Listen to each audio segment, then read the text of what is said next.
such a new messiah, cause your theories catch fire. I can't find your silver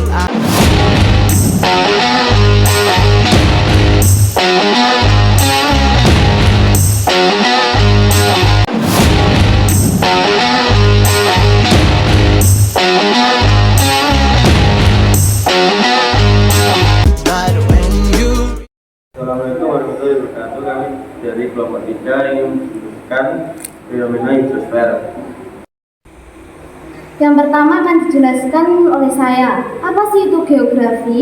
Geografi adalah salah satu ilmu pengetahuan yang membahas tentang gejala atau fenomena-fenomena hidrosfer yang terjadi di muka bumi.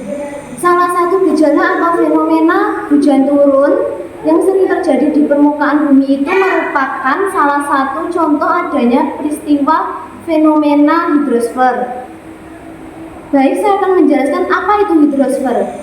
Hidrosfer berasal dari bahasa Yunani dari dua kata, yaitu hidro yang berarti air dan spahaira yang berarti lapisan. Jadi teman-teman dapat disimpulkan bahwa hidrosfer adalah ilmu pengetahuan yang mengaji tentang air yang ada di permukaan bumi.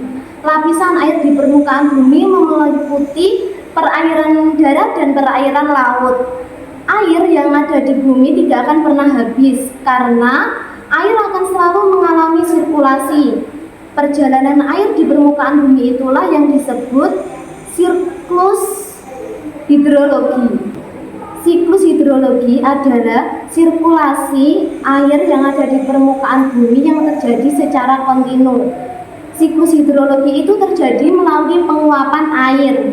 Uap air tersebut mengalami kondensasi dan terbawa ke wilayah daratan sampai melewati pegunungan tinggi. Adanya pengaruh suhu atau temperatur menjadikan uap air tersebut menjadi salju atau butiran kristal-kristal es. Kristal-kristal es tersebut turun menjadi sebuah air hujan yang disebut presipitasi. Kenapa bisa berdirinya hidrosfer? Karena adanya berbagai macam proses alami, terutama siklus air atau hidrologi.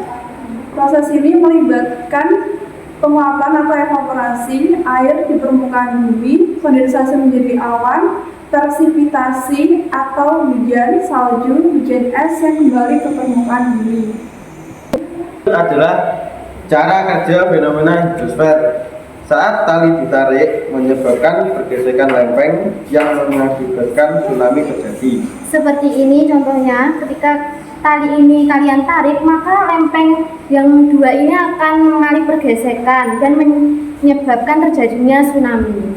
Akan menjelaskan proses siklus air yang dimulai dari evaporasi, di mana air akan menguap oleh sinar matahari dan uap air tersebut akan berkumpul menjadi awan. Awan tersebut akan didorong oleh angin secara mendatar atau disebut dengan adveksi.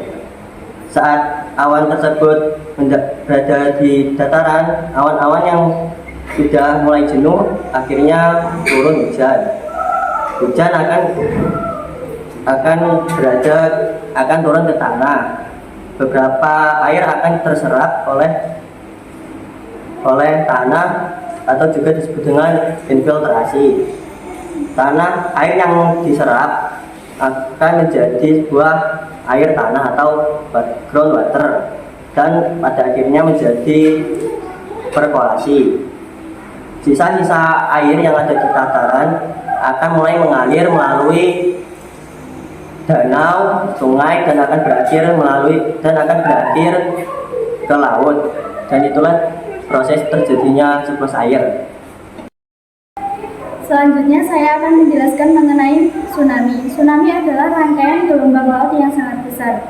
Biasanya terjadi akibat gempa bumi di bawah laut.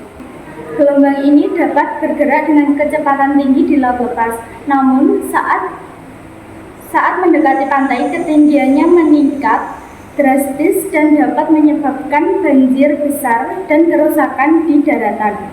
Tsunami dapat diprediksi melalui media peringatan dini dan mitigasi bencana, sehingga Penting untuk memiliki rencana evakuasi dan tindakan darurat.